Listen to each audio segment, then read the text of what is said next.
Hey, Bridge fans, we've been speaking with Chinedum Amene, and she's a bunch of information and depths. Professional psychotherapist, like I say, broad spectrum psychotherapist with over 16 years of practice in the US, and she's been talking all things violence, mental health problem, behavioral dysfunctionality, and relationships.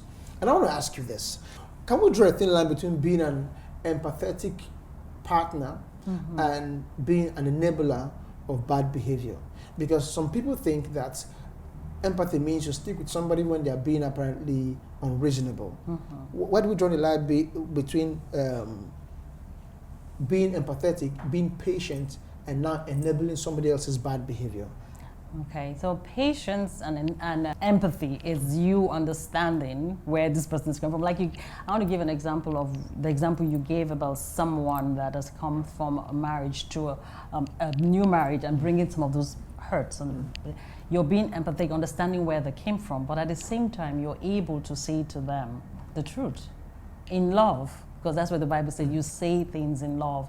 So you saying, because I see where you're coming from, because I can see where trust is an issue, or I see where you are, because of the fact that you were hurt before, so you feel already that before I say something, you're already reading meaning to it. You can say that, I see that, but this is no, and then reestablishing what is truth in love. So that way you're not enabling the behavior. You're highlighting the behavior at the same time you're saying that this is a different situation. You're putting truth to what is present. So that's the difference, I'll say, between and not enabling the behavior, because you're saying to this person that this behavior is not healthy for us. Let's readdress this. But you can still be empathetic in the same tone too when you're saying that. You're bringing out something that I see that is an issue, but I'm saying it in love. I'm saying it in like, this is not healthy for us. You know, why we're talking a lot about marriage and relationships is that's where we've seen people go through the most pain. I say yes. Going by all the guests we've had on the show in the past. And it got to a point where I'm almost thinking that I would suggest, not subject, but I'll suggest every couple I would have to counsel before getting married to go have some mental evaluation.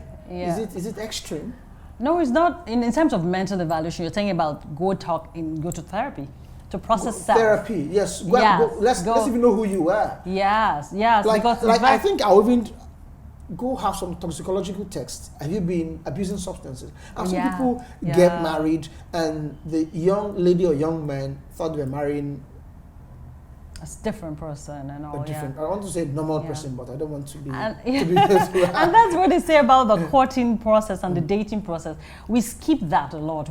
The courting and dating process is where you're talking about a life together with this person. Finding and that's where Christian counseling and when you go to, because you're getting married in the church.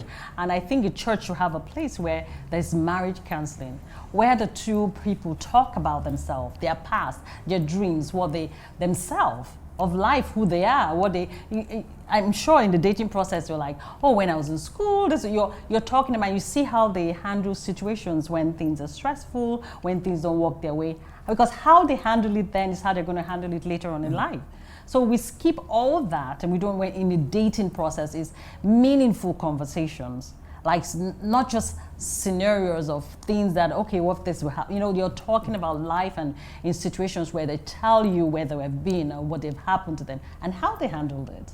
So that evaluation, I do agree with you in terms of counseling, therapy, marriage counseling, talking about situations, handling problems together, talking through what would you do if you were exposed to it, because sometimes people will tell you good answers, but you want to see situation that has happened and see how they handled it. Yeah. I'm not just talking about counseling now. I mean real evaluation. Like this guy has a compulsive behavior, thing. Nobody will tell you I'm a bad person. Yes, that's true. This person has a history of substance abuse. They won't tell you. And during the marriage, maybe when they go through stress in marriage, it goes to unearthing some of those things. So would you say that subjecting people to psychological You're saying like blood tests to just yes, go to yes, see? yes, toxicology. Let's be Yeah, sure, has this yeah, guy abused substance yeah. before? Is there a tendency of going back to Yeah. relapsing? That's one. Then, do they have any inherent psychological problem? Are they schizophrenic? Do they have any compulsive? Some people go as far as to do that, you know. Some people do. And so if you're saying that is this a good thing? Yes, it's a good thing to do. For some, yes, because especially I don't know if you don't know anything about their family or getting to know them, or people actually do this. Yeah, people actually go through the test and go through in blood type, because you want to know their blood type, like the AAAS, all those things, and then it goes through in terms of toxicology and behavioral stuff. As you know, your family have any history of mental health, and how did your dad handle this? How did your mother handle? You know, things like that. Those are things that's really serious in marriage. Yeah, before marriage. Thank you for making it to the end of this video. I believe you learned a lot from it. There is more. Don't forget to like, share, and subscribe, and follow us on other social media platforms so you can see more interesting content and let others see the same thing that you have seen. Thank you.